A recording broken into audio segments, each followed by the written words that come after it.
Assalamualaikum warahmatullahi wabarakatuh. Kembali lagi berjumpa dengan channel komentar supporter bola 62 bersama saya, supporter bola, pencinta bola, dan para supporter seluruh Indonesia. Di video kali ini kita akan membahas hitung-hitungan peluang Indonesia U23 bisa lolos di fase grup Piala Asia U23 di Doha, Qatar. Apakah Indonesia bisa melewati tantangan itu? Karena kalau kita lihat, kalau teman-teman supporter, para pencinta bola melihat pembagian grup klasemen yang dirilis bahwa kita berada di grup A, ya. Kalau kita lihat di media bahwa kita berada di grup A, ya. Jadi teman-teman harus tahu bahwa Indonesia sekarang ini berada di grup A, ya. Mungkin teman-teman supporter pencinta bola sudah melihat bahwa Indonesia tergabung dengan Qatar sebagai tuan rumah, ya. Kemarin kita sudah menyaksikan pertandingannya. Mungkin teman-teman sudah melihat pertandingan kemarin, ya. Indonesia kalah dari Qatar dengan 2 gol, ya. Kalah dari tuan rumah. Banyak yang berkomentar, bahkan Sintayong sendiri, bahwa wasitnya dipertanyakan, ya. Kepemimpinan wasit dipertanyakan. Bahkan ada, kalau kita lihat di berbagai media itu, komentar dari para supporter itu mengatakan bahwa Indonesia dicurangi oleh wasit Kobirov melakukan penilaian yang berpihak kepada tuan rumah. Itu di laga pertama kemarin itu, dan heboh, ya.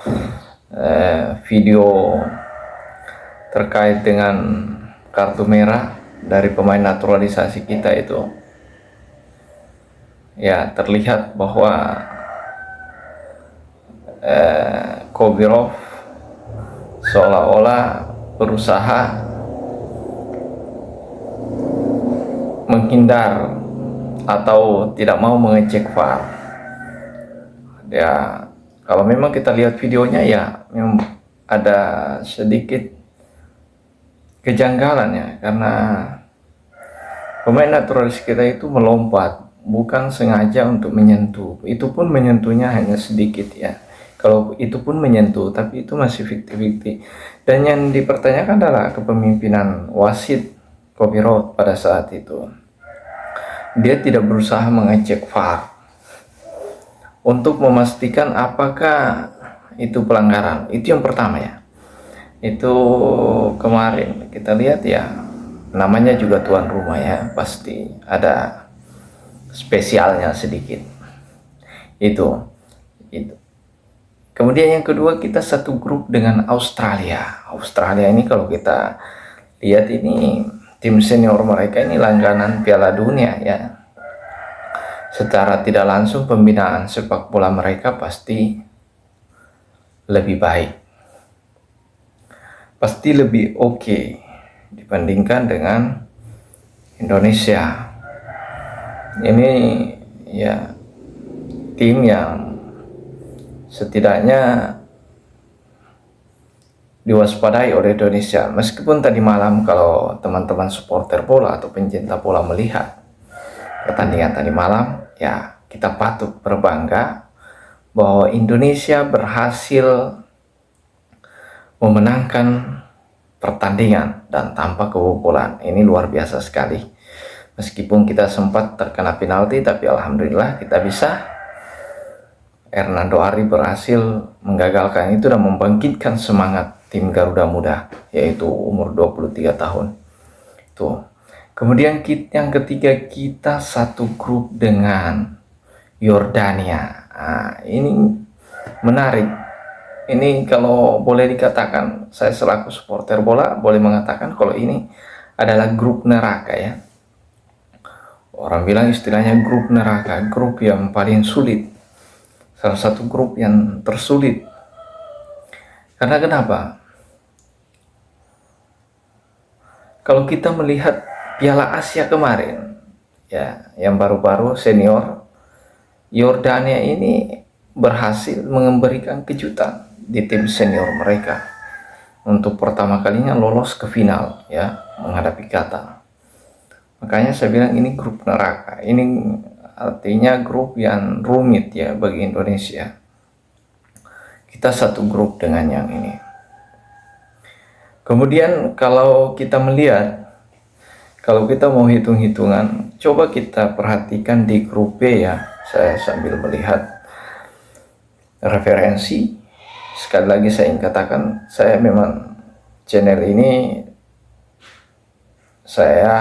saya ini bukan channel yang bukan sebagai channel yang menganalisis bola.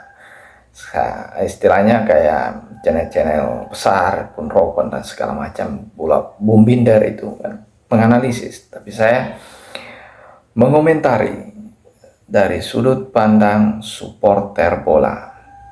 Saya mengomentari dari sudut pandang supporter bola. Saya memposisikan diri sebagai supporter. Dengan apa? Dengan melihat pertandingan, membaca referensi berita online, lalu saya memberikan komentar saya di video ini. Jika ada yang berbeda pandangan, silahkan di komen di channel saya ini, diberikan masukan dan saran dan kritikannya.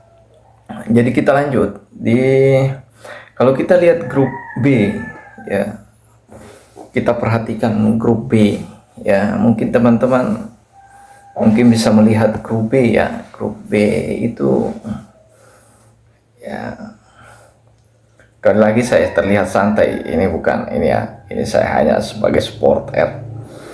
Di grup B itu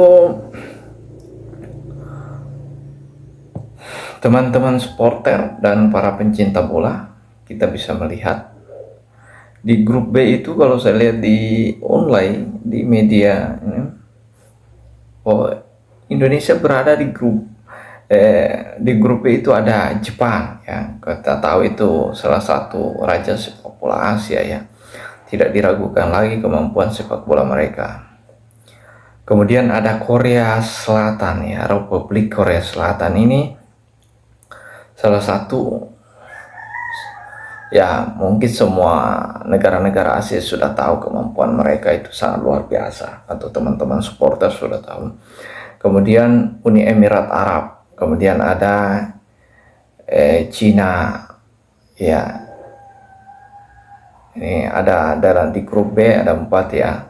Kemudian di grup C itu ada Arab Saudi ya. Mungkin kita tahu sepak bola mereka saat ini sedang naik down atau sedang mengalami perbaikan yang luar biasa.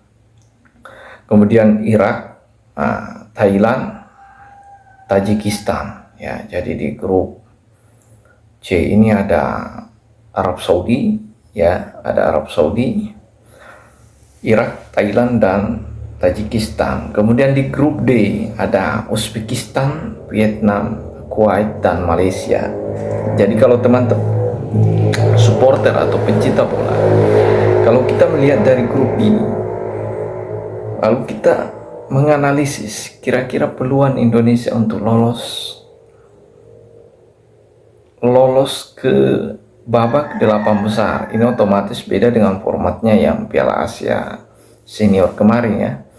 Bisa 3 tim yang lolos peringkat dan dipilih juga peringkat 3 terbaik. Tapi untuk saat ini, kalau melihat dari grupnya, kayaknya ini hanya juara grup dengan runner up yang bisa meloloskan diri ke babak berikutnya ya, yang bisa meloloskan ke babak berikutnya. Kemudian kalau kita melihat dari dua pertandingan di grup A di grup Indonesia. Di Indonesia ini di awal pertarungan mereka dengan Qatar, kita kalah 2-0. Ini artinya kekalahan ini membuat kita -2 ya kemasukan gol dan 0 poin. Kemudian di laga lainnya antara Jordan dengan Australia itu berhasil imbang. Itu artinya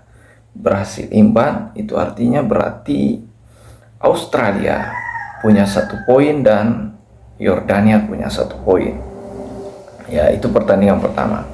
Kemudian kemarin tadi malam kita melihat pertandingan kedua antara Indonesia dengan Australia. Australia secara mengejutkan kalah dari Indonesia dengan skor 1-0. Ini artinya bahwa Indonesia punya 1 gol, sementara Australia 0. Ya, kalau dilihat dari sisi itu berarti kita kemasukannya masih -1 karena kita hanya berhasil memasukkan 1 gol ya. Kita lihat. Kemudian Yordania dengan Qatar berhasil memenangkan pertarungan. Ini artinya klasemen berubah dari pertandingan pertama, 2. Akhirnya Qatar tetap kokoh di puncak klasemen. Dan ini secara otomatis hampir dipastikan bahwa Qatar melaju dan dipastikan Qatar melaju ke babak 8 besar. Ini sudah pasti, Qatar sudah mengantongi 1 tiket ke babak 8 besar. Sementara Indonesia dengan tambahan 1 kemenangan berarti Indonesia 3 poin. 3 poin ini berarti Indonesia secara otomatis memposisikan diri di peringkat kedua. Dan Australia dan Jordan itu berada di posisi 3-4 ya. Nah, kalau kita melihat pertandingan terakhir para teman-teman supporter bola dan para pencinta bola, bahwa di pertandingan terakhir nanti Indonesia akan berhadapan dengan Yordania, sementara Australia akan berhadapan dengan tuan rumah Qatar. Jadi kalau kita melihat teman-teman supporter bola sudah bisa meskipun kita hanya sebagai supporter, kita sudah bisa menganalisis, melihat dari sudut pandang supporter bahwa Indonesia lawan Yordan, berarti Indonesia hanya butuh hasil seri. Dan antara Australia lawan Qatar secara dukungan oke. Dan Qatar tidak terbebani lagi. Tapi ketika terjadi seri, maka Indonesia bisa menahan imbang Yordania, maka secara otomatis Indonesia akan menang. Meskipun Australia mau menahan atas Qatar, mereka antara Australia dan Indonesia sama poin, tapi kalah head to head. Itu artinya Indonesia hanya butuh hasil seri dan tidak boleh kalah itu. Jadi ada 2 kemungkinan Indonesia jika ingin lolos ke babak 8 besar. Indonesia harus setidaknya minimal menahan imbang Yordania, atau ketika kita kalah atau menahan imbang. Kalau Yordania menang, ya sudah berakhir. Kita butuh hasil imbang atau menang. Itu catatannya. Hanya 2. Saya kira itu dari versi saya sebagai supporter bola. Teman-teman supporter, jika para pencinta bola, jika punya pandangan lain, versi lain, sudut pandang lain tentang analisis ini, silahkan di kolom komentar, dan silahkan memberikan kritik dan sarannya. Terima kasih sudah menonton video ini. Kita jaga persatuan sebagai supporter. Boleh berbeda dukungan, tapi kita tetap damai, dan karena bola itu adalah hiburan, bola itu mempersatukan. Terima kasih. Jangan lupa like, komen, dan subscribe, dan berikan masukan-masukannya untuk perbaikan channel ini ke depan. Terima kasih. Assalamualaikum warahmatullahi wabarakatuh.